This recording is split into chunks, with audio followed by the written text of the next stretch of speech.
जादुई तोता। एक छोटे से गांव में एक गरीब परिवार रहता था। उस परिवार में रामू और उसकी बीवी सीता उसके बेटे चिंटू के साथ रहते थे। उसी गांव में एक तोता भी रहता था। उसका नाम था रघु। वो किस्मत का धनी था। जहां भी जाता वहां किसी भी चीज की कमी नहीं पड़ती थी। एक दिन रघु उड़ते उड़ते उस गरीब परिवार के घर गया। रघु सोचता है, अरे वाह, लगता है यहाँ आज बहुत अच्छा खाना मिलेगा। मैं पेट भर के खाऊंगा। वो एक कटोरी में रखे अमरूद देखता है। अरे वाह, अमरूद, मुझे तो ये बहुत पसंद है। मैं तो इसे पेट भर के खाऊंगा। रघु तोता अमरूद खाने ही लगता है। तभी सीता रघु को अमरूद खाते देखती है तो गुस्सा हो जाती है और उसे वहां से भगा देती है। भाग यहाँ से, न जाने कहां से आ जाते हैं। मैं तो परेशान हो गई हूं इनसे। सीता के भगाने के बाद रघु चुपचाप से एक कोने में रहता है। धीरे धीरे उस परिवार की बरकत होने लगती है। एक दिन रामू और सीता खाना खाते वक्त बातें करते हैं। आजकल हमारी बहुत तरक्की हो रही है, काम भी अच्छा चल रहा है। रामू कहता है। इस पर सीता कहती है, सच कहा, भगवान हमेशा ऐसे ही हम पर मेहरबान रहे। बेटा चिंटू भी कहता है, पिताजी, मुझे खिलौना लेके दो ना, मेरे सभी दोस्तों के पास है। रामू कहता है, ठीक है, जरूर लाऊंगा।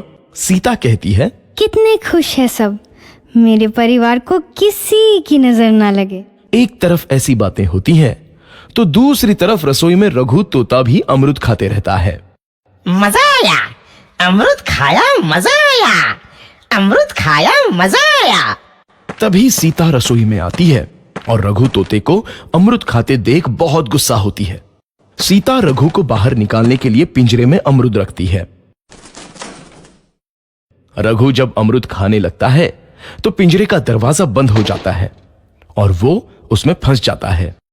मुझे बाहर निकालो, मैं यहाँ फंस गया हूँ, मुझे बचाओ। अगले दिन सीता पिंजरा उठाकर बाहर दूर उस रघु को छोड़ देती है। रघु के जाते ही उनके घर आई बरकत धीरे धीरे कम हो जाती है। उन्हें बहुत घाटा होता है। सीता कहती है, ये क्या हो रहा है, अचानक इतना कैसे बदल गया? अभी तक तो सब कुछ अच्छा चल रहा था। रामू कहता है, लगता है भगवान हम पर रूठ गए हैं। चिंटू भी कहता है, लगता है अब मुझे खिलौने भी नहीं मिलेंगे। और वो रोने लगता है और बाहर चला जाता है। कुछ दिन बाद रघु तोता फिर से उस घर में आता है। वापस आया, मैं वापस आया, अब मैं जमकर अमरूद खाऊंगा। रघु सीधा रसोई घर में चला जाता है और अमरूद खाने लगता है। कुछ देर बाद सीता रसोई में आती है और रघु को देख कहती है, एक तो घर में पहले से इतनी दिक्कत चल रही है और ऊपर से ये तोता मुझे और परेशान कर रहा है। सीता रघु को वहां से भगा देती है। रघु उड़कर किसी कोने में छुप जाता है। कुछ दिन बाद धीरे धीरे उस घर की बरकत वापस आने लगती है।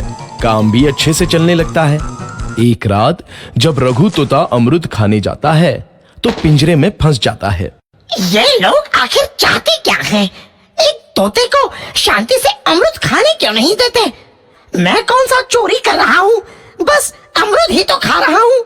तभी रामू वहां आता है और पिंजरे में रघु तोते को देख उसे बाहर छोड़ देता है। ये तोता भी कितना जिद्दी है, बार बार वापस आ जाता है। जैसे ही रामू रघु को छोड़ देता है, अगले दिन से फिर से उनके घर की बरकत जाने लगती है। काम में घाटा होता है।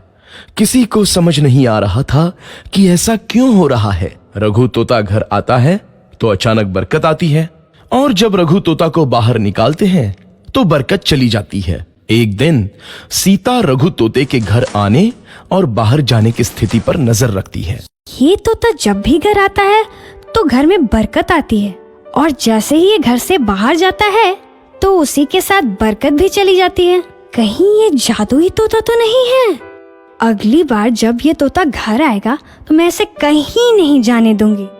सीता रघु का बहुत इंतजार करती है लेकिन रघु तोता दोबारा उस घर में कभी नहीं आता।